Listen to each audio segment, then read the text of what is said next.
If trust has been broken in your relationship or you're feeling vaguely insecure about them for some reason, but you can't really pinpoint why because they haven't actually done anything wrong, then this one core factor has probably taken a hit in your relationship. For the next few minutes, I'm going to tell you what it is and how to fix it. So let's talk about it. I'm Jennell Elias, and I help high performing couples or couples with high demand lives avoid feeling like distant roommates, restore intimacy, and build real lasting growth. One of the core factors necessary in all healthy long term relationships is what I call emotional safety. It could go by other catchy names too, but it's a feeling that you can trust your partner to be there for you and to protect your heart, even when you're not around. That means they're available and present when needed. They show they care with their actions and responses. They prove they're trustworthy, even if you're not around to keep them on the straight and narrow. And you can tell them anything because you know you'll be accepted without being judged or shamed. So, why is emotional safety so important? One of the reasons is that it affair proofs our relationships and helps us last the test of time. Studies have shown that relationships with higher emotional safety are less likely to cheat or end up breaking up. I sometimes explain it like this. When I was on a diet earlier in my weight loss journey, I remember how hard it was to resist flyers or advertising with delicious looking junk food, especially knowing I had rabbit food waiting for me back home. Once I started experimenting with meals that were actually tasty and really excited me, I found it a lot easier to avoid stopping by fast food places on my way home in the evenings. Those greasy burgers just didn't hold a candle to the deliciousness now waiting for me at home. This works in a similar way. If we build a satisfying relationship where our needs are met and we feel emotionally secure with our partner, an attractive person could come over giving us those come hither looks, but it wouldn't measure up to the lifetime that we're building with our partners. A second reason is that it opens the door for other areas of the relationship to grow and thrive. On a previous episode, I mentioned the psychological principle of Maslow's hierarchy of needs and how we as people need to have a baseline of basic needs met before we can focus on higher level needs. In this case, it's hard to focus on growing as a couple or becoming the best version of ourselves together if we don't even have a sense of safety in the relationship. One husband told me in a session once, "Why would I take the risk of building wealth jointly with her if I can't even fully trust that she will still be part of the equation 10 years from now?" This is especially true if there's already been infidelity in the relationship. If trust has been broken, how can we expect our partners to invest fully in the relationship and be willing to be vulnerable or their full selves with us without first rebuilding that trust? It's not possible to give our whole hearts to someone again without first establishing a sense of safety that from now on, they will protect us from getting hurt again. That part has to come first. The last reason I'll give for now, though there are plenty more we could go over, is that when we have a strong sense of emotional safety, a lot of other problems in most relationships tend to indirectly resolve themselves or become a lot easier to fix. One example is the spouse that nags. This person usually has a belief that they're not actively thinking when they're nagging, unless they have a high ability to understand their own inner thoughts and feelings underneath everything. It's usually not a conscious thought. But when we dive further into sessions, it always comes out where there's this sense of, I don't trust that my partner is really going to care about my feelings or what is important to me when I complain about something bothering me. In the past, I've told them over and over again, but they never listen. So I have to make them care and make them listen by really, really emphasizing my point until they finally get it, which often doesn't work anyway and usually backfires by pushing the other spouse away even further. Compare that to someone who feels secure that their partner really cares about them and that when they express something bothering them, that significant other is going to stop and really listen, take them seriously, and try to make it better however they can. Those conversations rarely end up in a screaming match or a series of endless nags. They don't feel the need to because they know they're going to be heard and validated the first time. So how do we build emotional safety in our relationships? For the sake of not making this episode way too long, I'm going to give the top 6 themes that I have found through my research and years of experience that all contribute to emotional safety. Though they are by no means every single one that is out there, and I'm sure you could come up with even more to add to the list. The first theme is getting it across to our significant others that I really do care. That becomes the unspoken answer to the doubts in our minds asking, do my feelings, thoughts, concerns, and pains actually matter to you? What do you prove with your actions and the way you talk to me or treat me that make me believe it? That shows itself when we make ourselves available to our partners and respond sensitively to their needs and their emotions. It means not judging them when they open up to us or being present in that moment with them through nonverbals like eye contact, touch, and not being glued to our phones. It also means showing our support when they're going through a hard time or just plain noticing when something is wrong. It's not enough to say, I love you, of course I care about you, or I married you, didn't I? We have to show it in little ways whenever we can. And since we are human and absolutely will drop the ball sometimes, it also means putting in the effort to make up for it or repair things between us if we miss the opportunity to show that care that time for whatever reason. The second theme is the message that you are my priority.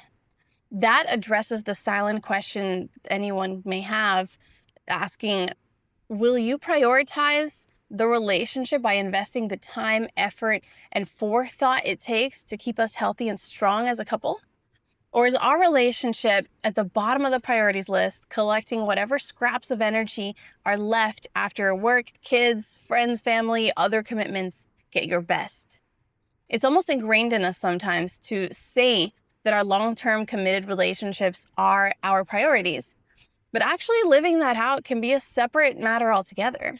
When something is a priority, it doesn't even really need to be stated. Our actions show it. For people whose priority it is to go to the gym every day, they wake up at crazy hours of the morning or do whatever they need to do to make sure they get their gym time in.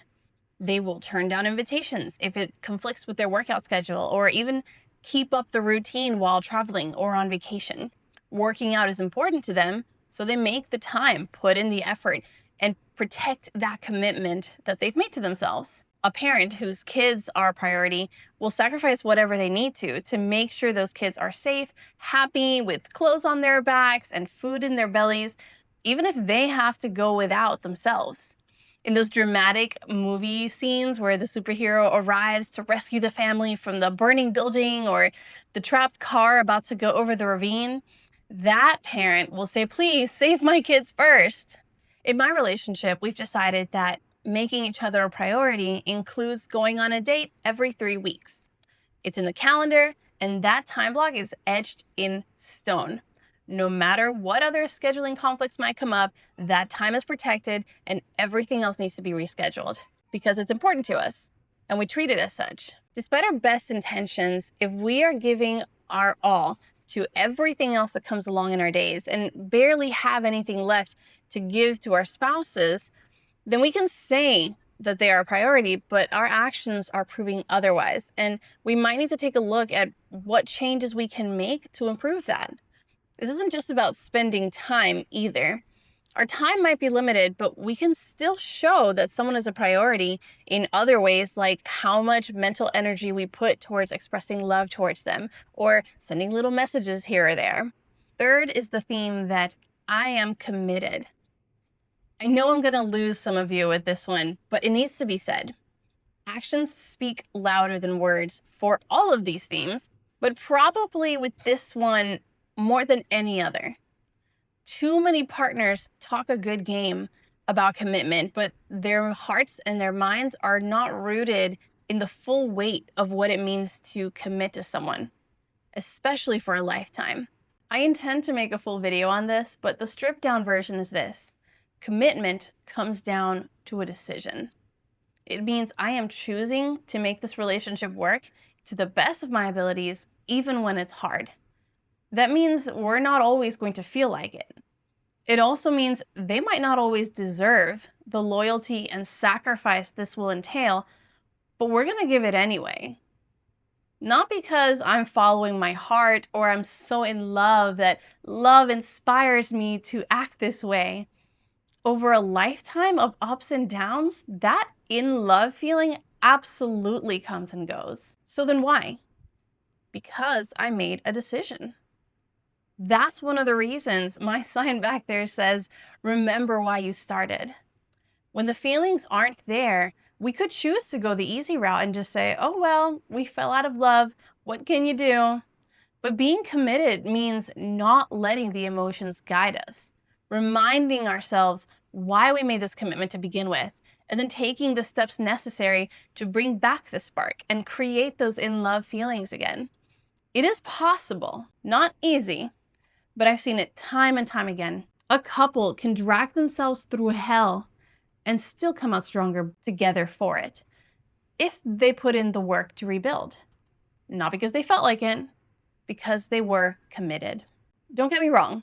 I don't want you to be stuck in a loveless relationship because you signed a piece of paper or got pregnant too early some many years ago. I want you to be happy. And that's part of the reason I'm putting this content out here. But I want you to do everything you do on purpose, with intentionality. If you decide you are committed, then you're choosing to stick it out. And if you're unhappy in the relationship, that just means we've got some work to do to get you back to the place where you're both satisfied and happy to be together again. If you're not committed and you know you're done, you are not putting in any amount of work anymore towards this relationship, don't drag your feet. It's not fair to you or to them to be in this limbo of uncertainty where you have a foot out the door, you won't commit to make things work, but you won't pull up your big girl or big boy pants either and just call it quits. If you're in, commit. Put in the effort to turn this relationship into the one you both deserve from each other. If you're out, be out. Give them and yourself a chance to finally start healing and moving on from this nightmare of a situation. But don't linger back and forth, too scared to move, not being in it, but not being out either. And if you're thinking, well, it's not that simple, you don't know my situation. Okay, so make a plan. What steps need to be taken in order to make it simple? Or in order for you to finally do whatever it is that has you tied up in knots? Either way, you still have to make a decision. Even if it's just on paper, you need to know where you're heading to know what steps to take. So think on it if you have to, but decide. Now, the fourth theme I've collected for building emotional safety is this theme of I am building a future with you. This comes across when we are actively taking steps to give ourselves future things to look forward to together, rather than just getting by day, creating what I call future stories together adds a layer to our emotional safety that says, I can trust that my partner is going to be in this for the long haul. If I can be vulnerable for a moment, when my father announced not too long ago, actually, that he was divorcing my mom, a small part of me developed a bit of an insecurity over this topic. I witnessed my mom give him the best years of her life, following him blindly as he said, well, if we do this and that with our money, at this age we'll be able to retire and we'll go on all these travels around the world and we'll do ... Then, just as they were getting ready to retire so they can begin living out all of these plans, he wakes up one day and says, actually, I've changed my mind. I'm going to take half of our assets and go find my own happiness elsewhere. Good luck to you. It was an absolute shock to everyone around us, and it definitely left an impression on me. I know my husband can't actually predict the future, but from my place of insecurity, I looked at him at one point and, joking but not joking, said to him, you better not leave me after I've given you the best years of my life and I'm already old and gray. Do you hear me? He very compassionately chuckled and gave me a hug, and promised me that he wouldn't. But being honest with you, those are just words. And even though he meant well, the little voice in the back of my head reminded me that talk is cheap.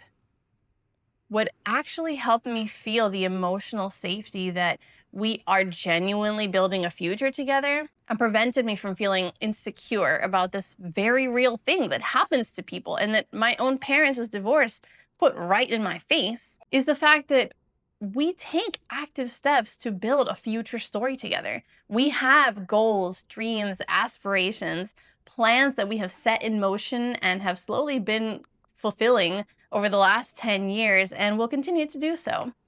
Does that guarantee with 100% certainty that our marriage will last a lifetime? Of course not. But by creating this sense of emotional security between us, I can keep the fears and the anxiety at bay, reminding myself the harsh truth that no one can predict the future, but what is here and now is real. And right now, all of the evidence points towards making it long term. If I had this life event trigger insecurities in me, and on top of that, my husband was already not giving me much assurance with his actions to go off of, well, I would probably be a ball of nerves, and this would be a very different story.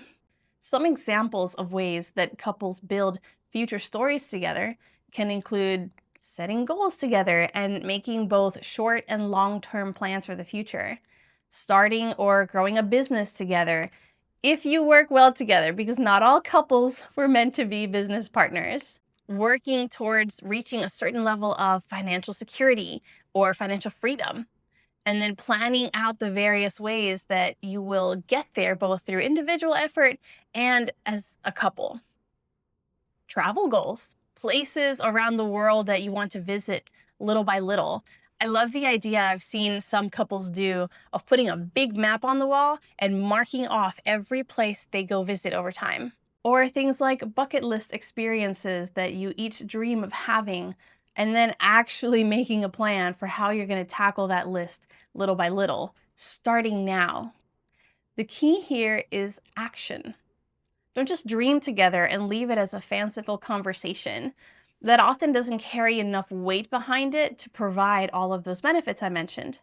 The real power comes in making plans together and then little by little, a little more progress every day, moving towards those goals with consistency and discipline. High-performing couples don't just say, oh, someday it would be nice if. They execute, they move, they take action. They know that words come cheap, and the real currency is in the doing. That is what separates dreamers from doers. And that is what is now going to propel you and your partner towards the couple that you want to become. The fifth theme for emotional security conveys to our partners, I will protect your heart. This speaks to anticipating those difficult to define, but we know what is staring us in the face type of situations that could give our partners reason to doubt. Things where we're not really doing anything wrong, we're not cheating or violating specific boundaries, but it's skirting the line, or it's making a compromise that if our partner knew about it, it would probably either hurt their feelings or leave them feeling insecure about our actions and our intent. One example of this is how different couples interact with friends or acquaintances that have the potential to develop feelings of attraction toward us. There's a meme that circulates the internet about, oh, it's always the ones they told you not to worry about, in reference to that very common experience of a friend or coworker or whatever that perhaps an initial doubt or concern is expressed, like, hey, I think your friend is a little too friendly with you. Are you sure they don't have a crush on you or something? Did you guys used to date? To which the partner in question might reply something like, no way, we're practically brother and sister. Trust me, there is nothing to worry about here. Then that partner ends up cheating with the friend or leaving the relationship altogether for them. This isn't the case for everyone. It is just a meme. But it's an experience that has been shared by enough people that it's obviously been deemed relatable hence why it's been shared so much. That's a more dramatic example, but there are lots of other tiny ways that our actions can create room for doubt in our significant others. From our online behavior, like who we text or the DMs we reply to in-person interactions with others, to even just the kind of jokes that we make and what qualifies as an action that can fuel insecurities versus make our partners feel more reassured in our relationship is really going to vary couple by couple. It won't be the same for any two people. What affects me in a certain kind of way won't be the same as what affects you. So the best way to figure out what might potentially put a dent into the emotional safety for your relationship, especially in terms of what might make your partner feel insecure about the two of you, is to have an honest conversation about it. And then revisit the topic every now and then. Make it safe to talk about insecurities by listening without reacting or getting defensive. And then work together to find a compromise that feels right for the both of you. Now, I have to throw a big caveat here. There is a fine line between actions that we take to help our partner feel more secure and to never give them reason to doubt us, and the natural baggage and insecurities that we all walk around with in this life long before we ever met our current significant others. I mentioned in a previous episode of this 7-part series that our spouses are not responsible for our personal development or needs like our happiness in life. That includes being responsible for our emotional baggage.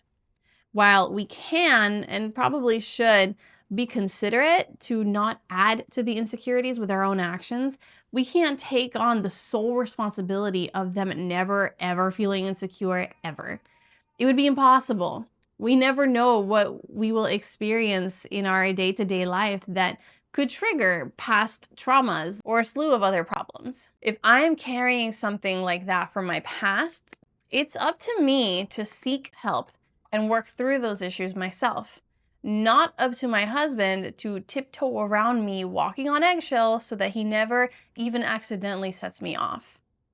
There's a balance that needs to be found between him doing what he can to be supportive to me. If he knows that something is a particularly sensitive topic for me, out of love, he should try to be mindful and considerate about that. But I have two major responsibilities in that situation. One, to not treat him like a mind reader and just expect him to know when something has pushed a button for me. So to communicate that to him in a loving way that assumes he probably didn't trigger me on purpose, or maybe he wouldn't have done that if he knew or if he remembered.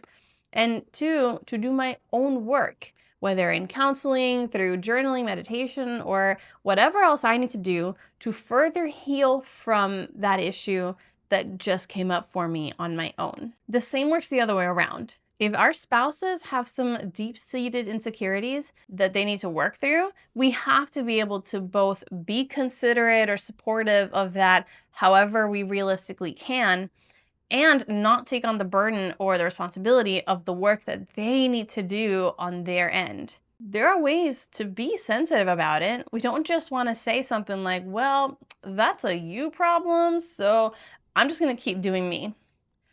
But we can encourage them to seek help and remind them that you'll be right by their side supporting them as they go through their own healing journey. The last theme that I want to mention for building emotional security is conveying through our actions, I will be consistent so that you know you can rely on me. That addresses the fear in us that wonders, is your word actually your bond? Will you really show up when you say you will and not flake after a few days or after it gets hard? Can I trust that this change or effort you are clearly trying to make will be consistent for us from now on? Or is this just until I put my guard down, at which point you'll drop the act and go back to your old habits and patterns? If you have ever heard a motivational speech in your life or looked into how to accomplish anything from success in business to personal fitness and beyond, then you're already well acquainted with the word consistency. Any form of success at all demands it. Our relationships are no different. If you do nothing else and have no other takeaways for this entire episode, remember that consistency is what will actually drive results in your relationship. All the other tools, techniques, and concepts, from learning how to communicate better to dating your spouse again to committing to making things work long term, don't really matter if we're not consistent in the effort we put to apply them to our relationship. Few things erode trust quite like saying that you're going to do something or promising, oh, things are going to be different this time, and then not following through with that consistently. After a while, the heart learns not to trust those empty promises again, even if they really mean them when they promise it, because the proof says that's not what's actually going to happen. Once our actions have sent the message that we're unreliable, it becomes very hard to bounce back from that. So how can we be more consistent? The answer varies by person, but for some, setting daily reminders on their phone or on their calendar to do the thing can be helpful. For others, setting up sticky notes around the house or in the bathroom mirror, reminding them of this new focus. Another option could be to build it into our routines so that our day isn't quite the same if we didn't do the thing, because it's kind of become a habit now. Again, it really depends on what it is we're trying to be consistent about and personal preferences. So you might need to try a few different options until you find what works for you. Be relentless in how consistent you are trying to be, noting that some days will be easier than others, but never letting up on that focus to be a little bit better today than you were the day before. When I teach on this in either a workshop or a couples session, I sometimes get some follow-up concerns that fall under two main categories. One, my business, career, family situation, or other circumstances don't allow me to do all of these things. Like, well, I'm a doctor. My spouse might be my priority, but if I get called in, I need to drop everything and go. Lives are at stake. Or I want to be considerate of my partner's feelings so they never have room to doubt that I'm committed to them, but my job requires a lot of interactions with fans or people in these various types of settings, and I can't just never speak to anyone that might potentially be attracted to me, which isn't what I am suggesting, by the way, but I've gotten that type of question before. This is where how you implement the concepts are going to vary. Not every solution or example will work for everyone every time. I'm aware that when it comes to something as layered as building emotional safety, it can be challenging to figure out what are the best ways to apply these concepts to our specific relationship and our situation, just given all of the unique things that we have all gone through. No two situations are the same, so a generalized recommendation sometimes leaves more questions than it does answers. I'm not here to dangle a carrot out of anyone's reach or lock important information that could make a big difference in your relationship behind some kind of paywall. If you're having trouble figuring out how these principles fit into the specifics of your situation, I invite you to attend any of my live sessions, which I do at least every second Tuesday of the month, but also more often than that when I can, so that we can go over it. I have a link at the bottom of this video description where you could submit your questions ahead of time if you'd like, or you can just show up on the day of my next live and ask your questions. Just double check that you are subscribed to my YouTube channel so you can get the notifications for the next time that I am online answering questions. The other concern I sometimes get is along the lines of, yeah, emotional safety sounds beautiful, but you know these are impossible standards, right? Nobody can realistically do all of these things all of the time. To which I would say, I completely agree. Even discussing these concepts with my husband, preparing for this episode, we admitted to each other that there's room for improvement with some of these.